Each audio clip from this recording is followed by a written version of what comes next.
শ্রীমদ্ ভাগবত গীতা অনুবাদ স্বামী রামসুখ দাস পঞ্চম অধ্যায়ের 17তম শ্লোক। তদ্বুদ্ধয়স্তদাত্মান স্তনিষ্ঠস্তৎপরায়ণা গচ্ছন্ত পুনরাবৃত্তিং জ্ঞাননির্ধূত কলমসাহ। যাদের বুদ্ধি তার প্রতি নিবিষ্ট, যাদের মন তার প্রতি ধাবিত, যাদের স্থিতি সেই পরমাত্মাতেই থাকে, এইরূপ পরমাত্মা পরায়ণ সাধকেরা জ্ঞানের দ্বারা পাপ রহিত হয়ে পুনরাবৃত্তি হয় না, অর্থাৎ তারা পরম গতি প্রাপ্ত হয়। ব্যাখ্যা: পরমাত্মত্ব অনুভব করার জন্য যে সাধন সেটি দুই প্রকারের। প্রথমটি হলো বিবেক এবং বিচারপূর্ণ অসৎকে ত্যাগ করলে সতের সংস্পর্শে স্বাভাবিকভাবে স্থিতি হয়, এবং দ্বিতীয়ত সতের চিন্তা অনুক্ষণ করতে করতে সৎ প্রাপ্তি ঘটে। চিন্তা দ্বারা সৎ এরই প্রাপ্তি হয়, অসৎ প্রাপ্তি হয় কর্মের দ্বারা, চিন্তার দ্বারা নয়। উৎপত্তি ও বিনাশশীল বস্তু কর্মের দ্বারা লভ্য এবং নিত্য পরিপূর্ণ তত্ত্ব লাভ করা যায় চিন্তার দ্বারা কীভাবে পরমাত্মাকে পাওয়া যায় তার বিধি এই শ্লোকটিতে বলা হয়েছে। তদ্বুদ্ধয়, নিশ্চয়াত্মিকা যে বৃত্তি তার নাম বুদ্ধি। সাধক প্রথমে বুদ্ধির দ্বারা স্থির নিশ্চয় করেন যে সর্বত্র একমাত্র পরমাত্মা তত্ত্বই পরিপূর্ণ। এই জগৎ সংসার সৃষ্টি হওয়ার পূর্বেও পরমতত্ত্ব ছিলেন এবং জগৎ লয় হওয়ার পরেও পরমাত্মা তত্ত্ব থাকবেন। মধ্য সময়ে যে জগৎ প্রবাহ গতিশীল তাতেও পরমাত্মা একইভাবে বিরাজমান। এইভাবে পরমাত্মার সত্তাকে স্থির নিশ্চয় হওয়াতে তদ্বুদ্ধয় পদের দ্বারা বলা হয়েছে। তদাত্মানঃ, তার আত্মা শব্দটি এখানে মনের বাচক। বুদ্ধির দ্বারা যখন পরমাত্মা তত্ত্ব সম্বন্ধে স্থির নিশ্চয় হয় তখনই মনে শত স্বাভাবিক পরমাত্মা চিন্তা হতে থাকে। সকল ক্রিয়া করাকালীনও এই চিন্তা অখণ্ড থাকে না। পরমাত্মা তত্ত্ব সত্তারূপে সর্বত্র এক অখণ্ড রূপে পরিপূর্ণ। চিন্তায় তখন জগৎ সংসারের সত্তা আসেই না। তন্নিষ্ঠা, সাধকের মন ও বুদ্ধি যখন পরমাত্মার সঙ্গে একাত্ম হয় তখন তিনি সর্বদা পরমাত্মাতে নিজ স্বস্বরূপের সত্য স্বাভাবিক স্থিতি অনুভব করেন। মন বুদ্ধি যতক্ষণ পর্যন্ত না পরমাত্মায় একাত্ম হয়, অর্থাৎ মনে পরমাত্মা চিন্তা এবং বুদ্ধিতে পরমাত্মা সম্বন্ধে স্থির নিশ্চয় না হয়, ততক্ষণ পরমাত্মাতে নিজ স্বাভাবিক স্থিতি হলেও তা অনুভূত হয় না। তৎপরায়ণা, পরমাত্মা হতে নিজ সত্তা পৃথক বোধ না হওয়াই পরমাত্মা পরায়ণ হওয়া বোঝায়। পরমাত্মাতে নিজ স্থিতি অনুভব করলে সাধকের সত্তা সত্তায় লীন হয়ে যায় এবং তিনি স্বয়ং পরমাত্মা স্বরূপ হয়ে যান। সাধক যখন সাধনের সঙ্গে একাত্ম না হয় ততক্ষণ সাধন অখণ্ডভাবে হয় না, ভঙ্গ হতে থাকে। সাধকত্ব বা অহংভাব যত দূর হয় তখন সাধন সাধ্যরূপেই হয়ে যায়, কারণ প্রকৃতপক্ষে সাধন এবং সাধ্য দুয়েরই মধ্যে নিত্য ঐক্য থাকে। জ্ঞাননির্ধূত কলমসা, জ্ঞান অর্থাৎ সৎসদ বিবেকের প্রকৃত জাগরণ হলে অসৎ সর্বতরূপে নিবৃত্ত হয়। অসতের সংস্পর্শেই পাপ পুণ্যরূপ কলুষ সৃষ্টি হয়, যার দ্বারা মানুষ বন্ধনপ্রাপ্ত হয়। অসৎ হতে সর্বতোভাবে সম্বন্ধ বিচ্ছিন্ন করলে পাপ এবং পুণ্য দূর হয়। গচ্ছন্ত পুনরাবৃত্তিম, অসতের সঙ্গই পুনরাবৃত্তি বা পুনর্জন্ম হওয়ার কারণং গুণ সংঘর্ষ সদ্যোগী জন্মসু। অসৎ সঙ্গ সর্বতভাবে দূর হলে পুনরাবৃত্তির প্রশ্ন উৎপন্ন হয় না। যে বস্তুটি একদেশীয় তার আসা যাওয়া থাকে, কিন্তু যা সর্বত্র পরিপূর্ণ সেটি কোথা থেকে আসবে এবং কোথায় বা যাবে? পরমাত্মা সমস্ত দেশ, কাল, বস্তু, পরিস্থিতি ইত্যাদিতে একভাবে পরিপূর্ণ থাকেন, তার কোথাও আসা বা যাওয়া নেই। সেই জন্য যে মহাপুরুষ পরমাত্মা স্বরূপ হয়ে যান তার কোনো আসা বা যাওয়া নেই। শ্রুতিতে বলা আছে যে ন তস্য প্রাণ উৎক্রামন্তি ব্রহ্মৈন সন ব্রহ্মপতি, তাদের প্রাণ উৎক্রমণ হয় না, তারা ব্রহ্মই হয়ে ব্রহ্মকে প্রাপ্ত করেন। তাদের বলে কথিত যে শরীর, সেই শরীর ধরেই বলা হয় যে তাদের আর পুনর্জন্ম হয় না। প্রকৃতপক্ষে এখানে গচ্ছন্তি পদটির তাৎপর্য হচ্ছে বাস্তবিক বোধ হওয়া, যেটি হলেই নিত্যপ্রাপ্ত পরমাত্মা তত্ত্বের অনুভব হয়। শ্লোক নম্বর 18। বিদ্যা বিনয় সম্পন্নে ব্রাহ্মণে গোবিহস্তিনি শুনি চৈব সপাকে চ পণ্ডিতা সমদর্শিনঃ।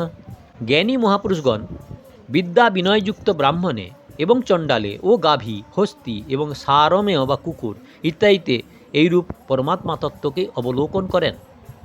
ব্যাখ্যা: ব্রাহ্মণকে এখানে দুটি বিশেষণে ভূষিত করা হয়েছে, বিদ্যাযুক্ত এবং বিনয়যুক্ত, অর্থাৎ এমন ব্রাহ্মণ যিনি বিদ্বান এবং বিনম্র স্বভাব সম্পন্ন ব্রাহ্মণত্বের অহংভাব বর্জিত ব্রাহ্মণ হওয়ায় তিনি উচ্চ জাতি তো বটেই, তার সঙ্গে বিদ্যা এবং বিনয় দ্বারা সমৃদ্ধ ব্রাহ্মণত্বের এটিই পরিপূর্ণতা।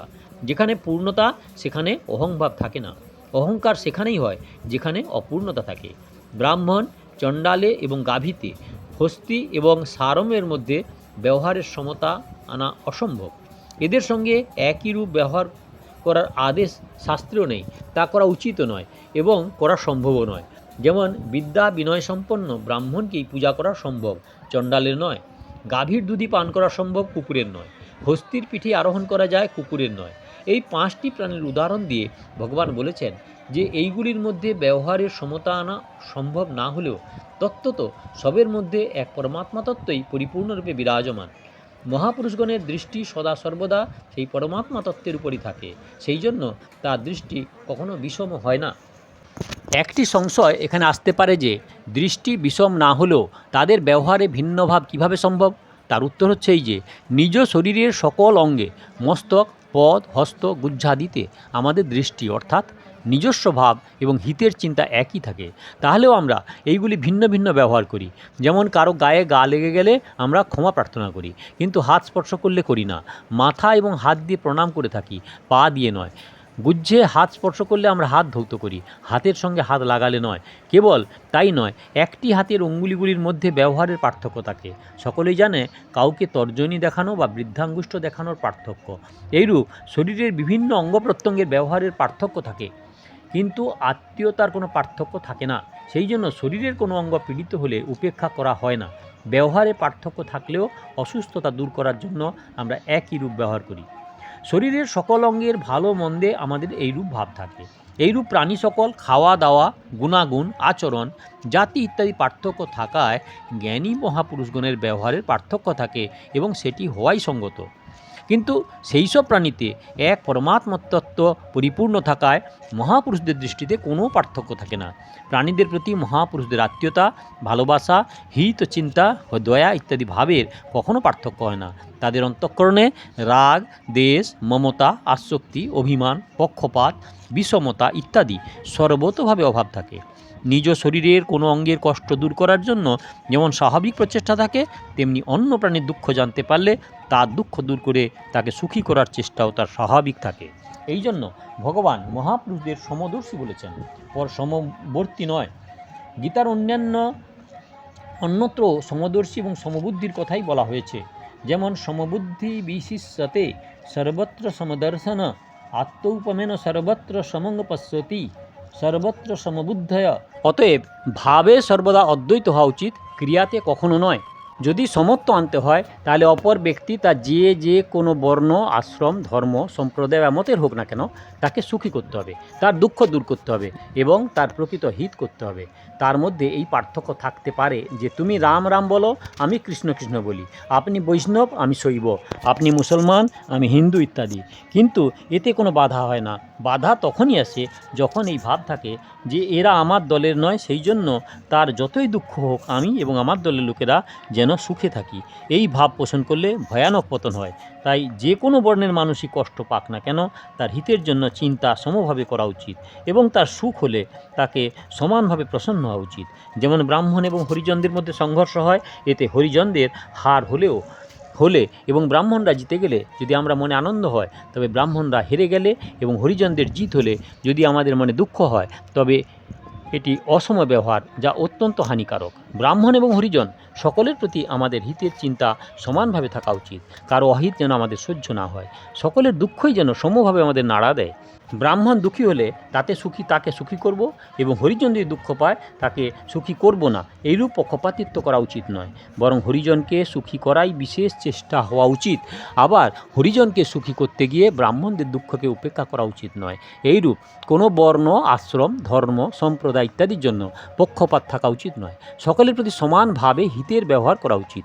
যদি কোনো নিম্ন বর্ণের লোকের উচ্চ মর্যাদা দেওয়ার থাকে, তাহলে সেই বর্ণের লোকেদের ভাব এবং আচরণগুলি শুদ্ধ এবং সুন্দর করার চেষ্টা করতে হয়। তাদের কোনো কিছুর অভাব থাকলে সেইগুলি পূরণ করতে হয়, তাদের সাহায্য করতে হয়। কিন্তু এক পক্ষকে উত্তেজিত করে তাদের হৃদয়ে অন্য বর্গের প্রতি ঈর্ষা এবং দেশভাব উৎপন্ন করা এনে দেওয়া অত্যন্ত অহিতকারক, ক্ষতিকারক। এটি ইহলোকে এবং পরলোক পতনকারক হয়। কারণ ঈর্ষা, দেশ, অভিমান ইত্যাদি মানুষকে নিম্নগামী করে। এইরূপ ভাব ব্রাহ্মণের হলে তারও পতন হয়, হরিজনের হলে তারও পতন হয়। উত্থান তো হয় সদ্ভাব, সদ্গুণ এবং সদাচারের দ্বারা। খাদ্য, বস্ত্র, গৃহ ইত্যাদি শরীর নির্বাহের বস্তুর যার অভাব থাকে তাকে বিশেষ করে এই সমস্ত বস্তু দেওয়া উচিত। তা সে যে কোনো বর্ণ, আশ্রম, ধর্ম, সম্প্রদায় হোক না কেন, সকলেরই জীবনযাপন সুখপূর্বক হওয়া উচিত। সকলে সুখী হোক, সকলে নিরোগ হোক, সকলের ভালো হোক, কেউ যেন কখনো বিন্দুমাত্র দুঃখ না পায়, এইরূপ ভাব মনে রেখে সকলের সঙ্গে যথাযোগ্য ব্যবহার করাই সমত্ববোধ, যা সমস্ত মানুষের পক্ষে হিতকারক। এই হলো শ্লোক নাম্বার 17-18। দয়া করে সাবস্ক্রাইব করুন, ভালো লাগলে লাইক করুন, শেয়ার করুন, কমেন্ট করুন। আর পেছনের ভিডিও দেখতে হলে কাকন বাসুতে ক্লিক করে ভিডিও দেখুন। আগের ভিডিও দেখতে হলে কৃপা করে অপেক্ষা করুন।